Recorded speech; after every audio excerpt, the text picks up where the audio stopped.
Olá! Da série vídeos que eu deveria ter gravado ainda em 2020, não em 2021. Oscar Literário 2020. Oi, aqui é a Stephanie. Você está no canal Mundos Impressos e hoje é dia de atrasadamente a gente conversar sobre aquela tag que eu mexi há uns 2 anos. E eu meio que criei a minha versão do Oscar Literário, que eu gosto de fazer no final do ano. Esquece que é janeiro, tá? Eu gosto de fazer no final do ano pra contar pra você. Ah, mas também não deu, sabe por quê? Porque eu tava terminando um livro no dia 29 de dezembro. Então, realmente não ia... Eu tinha que terminar tudo pra eu ter certeza do que eu queria opinar pra vocês, né? Então, como é muitas perguntas, eu vou logo pular pra primeira, porque senão eu vou ficar aqui o dia inteiro e eu quero gravar mais um vídeo hoje. Aliás, antes de começar a tag, vocês assistiram um vídeo da Digievolução do nosso clube de leitura. Caso vocês não saibam do que eu esteja falando, eu vou linkar pra vocês tanto aqui naquelas caixinhas de informação, quanto no box de descrição, inclusive o link pro nosso grupo do Discord. Então corre pra lá pra gente papear bastante sobre o livro escolhido do mês, tá? Agora sim, vamos à tag. Então, a tag consiste em 14 perguntas, pelo menos foi 15. Pelo menos foram as que eu filtrei.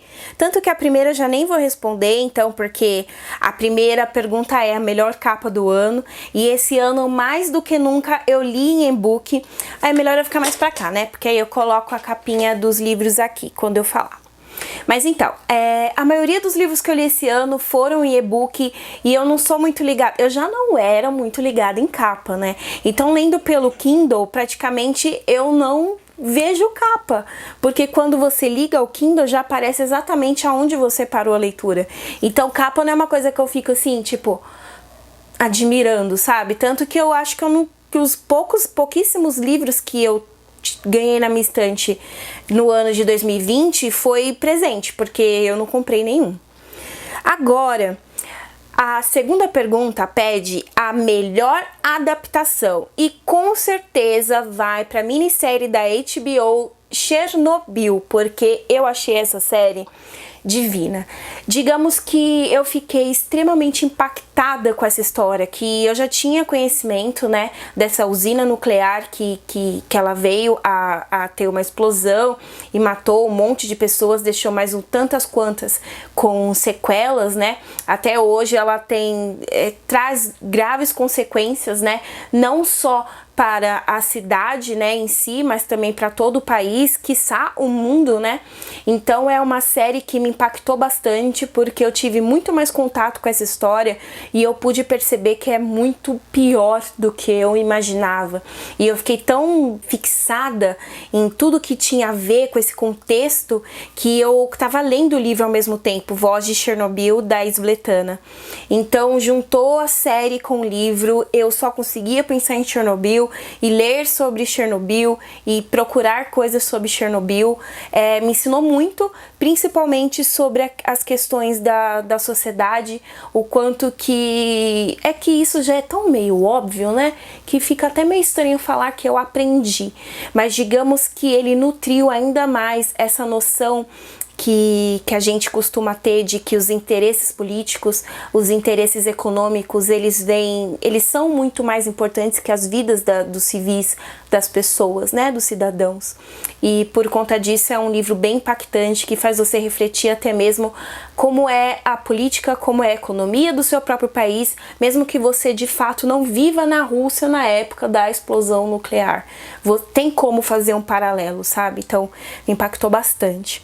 Tanto é que a próxima pergunta pede o melhor livro de não ficção e eu coloquei justamente Vozes para Chernobyl, da Svetlana, que veio a ganhar o Prêmio Nobel, né, de literatura, por conta dessa sua narrativa, não sei se eu diria narrativa, por conta dessa sua entrevista com pessoas que viveram nessa época, que passaram por traumas e hoje contam histórias a respeito, pessoas que viveram nessa época, mas não estavam diretamente ali, mas sofreram consequências, e pessoas que vieram de gerações futuras e que mesmo nessas gerações futuras ainda sofrem com sequelas desse, eu não diria acidente nuclear, porque eu acho que foi um crime de verdade. Enfim, quem assistiu a série e leu o livro sabe do que eu tô falando, e eu sei que vocês pedem muito pra eu fazer resenha desse livro aqui no canal. Eu vou trazer, com fé, em 2021 eu vou ser mais assídua desse canal.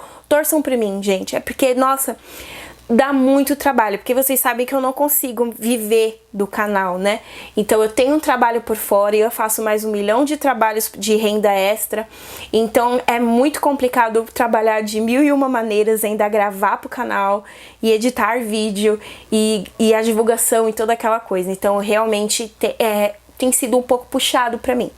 Mas esse não é um vídeo de desabafo, né? Vamos à próxima pergunta. A quarta pergunta é: melhor coadjuvante feminina? E eu escolhi a Minnie de A Resposta, que também é o conhecido como aquele livro que teve a adaptação para o cinema do filme chamado Histórias Cruzadas, que conta a história de uma jornalista branca que passou a redigir relatos de mulheres negras que eram ainda escravizadas, eu vejo como escravidão, no Mississippi, né, nos Estados Unidos, quando mesmo após a abolição da escravatura, elas ainda eram tratadas como escravas, elas sequer podiam usar o mesmo banheiro de pessoas brancas. Foi aquele período de muita segregação racial que teve o início do movimento dos direitos civis nos Estados Unidos, né, para as pessoas negras. Então foi um livro muito impactante, e a Minnie é uma personagem sensacional, porque ela é uma mulher muito forte, uma mulher muito corajosa, e que mesmo que as pessoas a vejam como um alívio cômico na narrativa, eu vejo um personagem que contextualiza ainda mais aquele momento, sabe? Porque ela se via tão fechada, ela tentava se blindar de tantas maneiras ao jeito com que a sociedade a reprimia o tempo todo por conta da cor de sua pele, e ainda assim ela sofria por tantos outros motivos dentro de casa. Então é um livro que dá pra gente fazer bastante a questão do contexto social. A Minnie é uma personagem que faz a gente refletir bastante o nosso feminismo, se o nosso feminismo realmente pensa em todas as mulheres, se o nosso feminismo não está fazendo recorte de classe como deveria estar sendo feito. Então a Minnie é uma personagem que me fez refletir bastante sobre o meu posicionamento como mulher, o meu posicionamento como feminista, e eu gosto muito desse livro. Vocês sabem, esse tem análise no canal, vou linkar pra vocês. Todos que tiverem eu vou linkar, mas vocês sabem que eu já tô meio lenta, né? Então talvez seja só esse. Se tiver mais eu comento com vocês. Melhor coadjuvante masculino. Melhor coadjuvante masculino, olha, esse é um livro que também tem análise, é Os Sejanos da Cantiga de Pássaros e Serpentes. Sim, da continuação de Jogos Vorazes. Eu sei que muita gente não gostou dessa história, não gostou desse livro, achava que não era necessário, e mesmo que eu pudesse ter continuado minha vida tranquilamente, sem continuar lendo a respeito desse universo, sem conhecer a origem do Snow, né? Mesmo assim, eu achei que foi um livro importantíssimo, não só para fazer a gente refletir sobre como os Jogos Vorazes foram montados, mas como também a nossa postura como leitores pode ter se assemelhado muito à postura dos cidadãos da capital. Então é um livro para mim genial, que me fez refletir muito sobre a postura de muitas pessoas que batiam no peito e falavam que fazia o sinal da Katniss, né? Que refletiam muito sobre o quanto eles eram contra a capital, e no primeiro momento que teve um livro que não era sobre os jogos, essas pessoas ficaram extremamente incomodadas porque elas queriam a arena, sangue e tripa. Então é um livro que faz, eu acho que mais do que questionar a capital, é um livro que a Suzane criou para nos questionarmos, e eu achei isso incrível. E por que que eu escolhi Os Sejanos, né? tô me alongando, é porque eu realmente amei esse livro. Eu escolhi Os Sejanos porque eu achei ele muito fiel ao que ele acredita. Ele tem tudo, só que ele nunca esqueceu de onde ele veio. E isso é um valor muito importante para mim.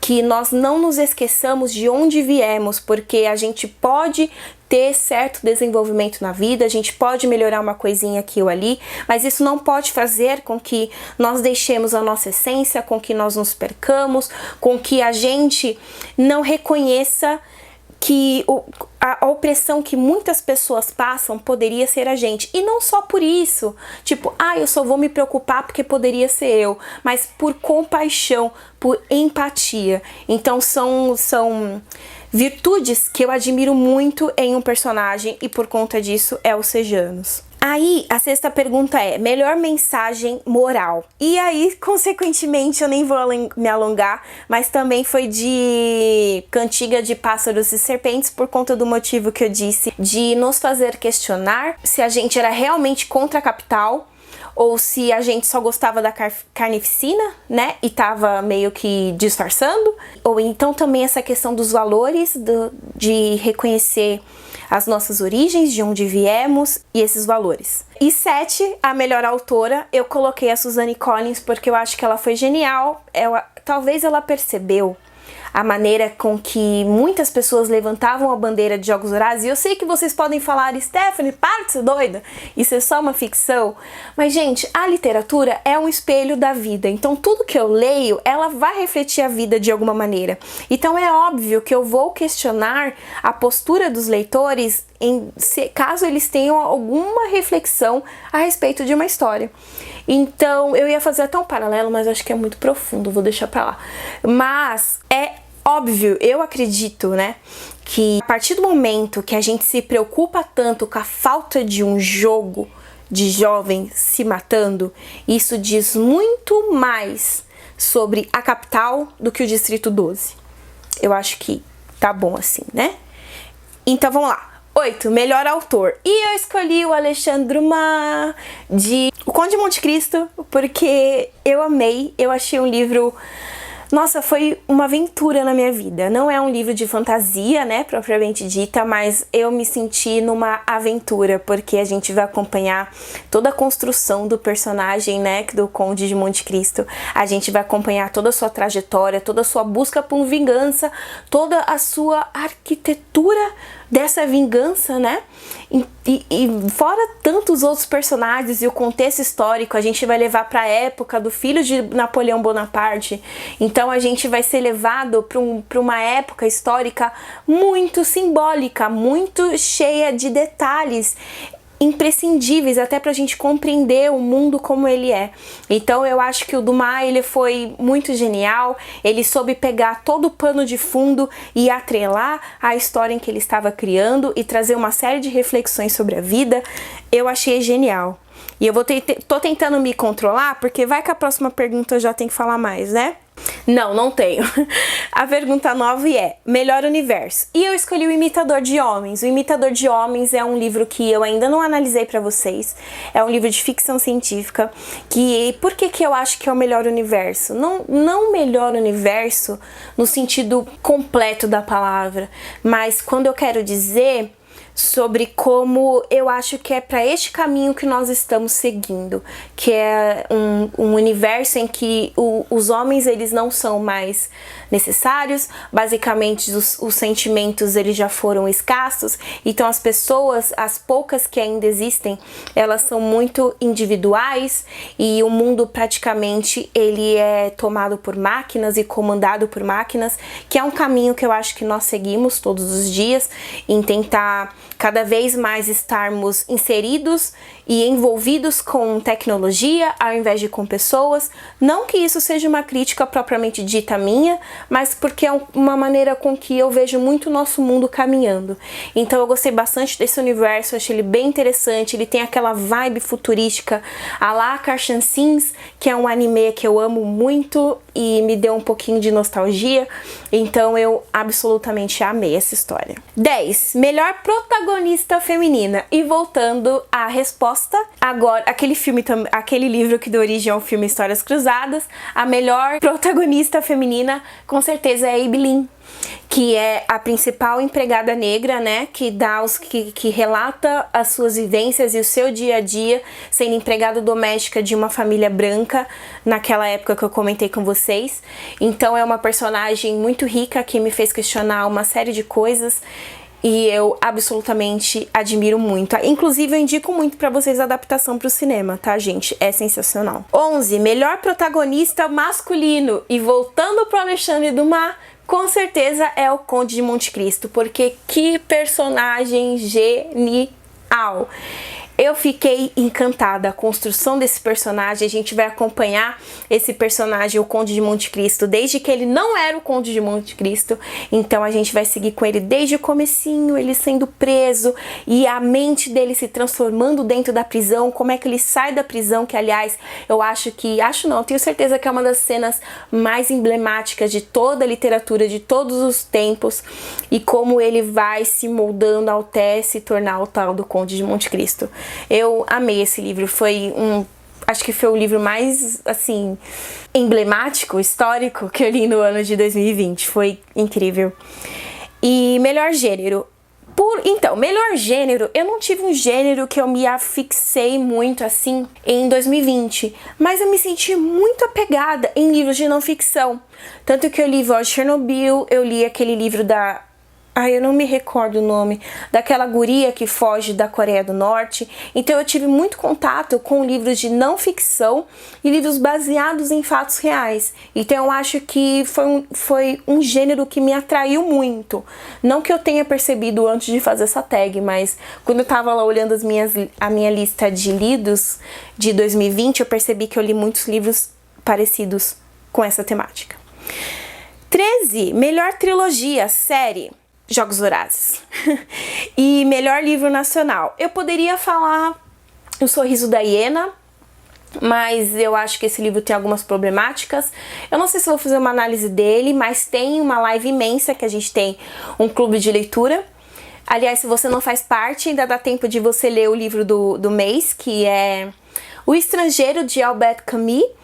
Então, corre pro Discord, live no canal aqui no dia 17 de janeiro. E nessas lives, um dos livros foi Sorriso da Hiena. E foi um livro, assim, que eu gostei, mas eu tenho ressalvas. E lá nessa live eu conto um pouquinho porquê, caso não tenha análise dele tão cedo aqui no canal, né? E melhor livro do ano, última pergunta, não poderia ser outro que não fosse Voz de Chernobyl. Como é que comentei com vocês, foi um livro que mexeu muito comigo, que me fez refletir muito a nossa sociedade, muito a nossa postura na sociedade e, ao mesmo tempo, o quanto o poder político e econômico, ele pode ser muito mais forte do que a nossa atitude em sociedade e o quanto isso é desesperador, porque por mais que nós tentemos fazer a nossa parte, vem essa coisa, né, de poder político e econômico nos derruba com tanta facilidade que chega a ser assustador. Então é um livro que me mexeu muito comigo e com certeza foi o livro mais impactante de 2020. E é isso, eu acho que eu já falei tudo que eu tinha que falar. Eu não sei nem o que eu vou falar num outro vídeo, que eu vou contar pra vocês quais foram os melhores livros de 2020. Além de Voz de Chernobyl, claro. Então, eu queria saber de vocês qual foi o melhor livro que vocês leram em 2020 e por quê? Me contem aí nos comentários. E se vocês quiserem responder mais alguma outra categoria, deixar alguma dica, alguma sugestão, fique à vontade. Os livros que eu citei todos vão estar no box de descrição junto com o link de compra. Lembrando que comprando por um dos meus links você ajuda muito o canal a crescer. Então, muito obrigada por assistirem, muito obrigada por tudo e eu os vejo no próximo vídeo. Tchau, tchau!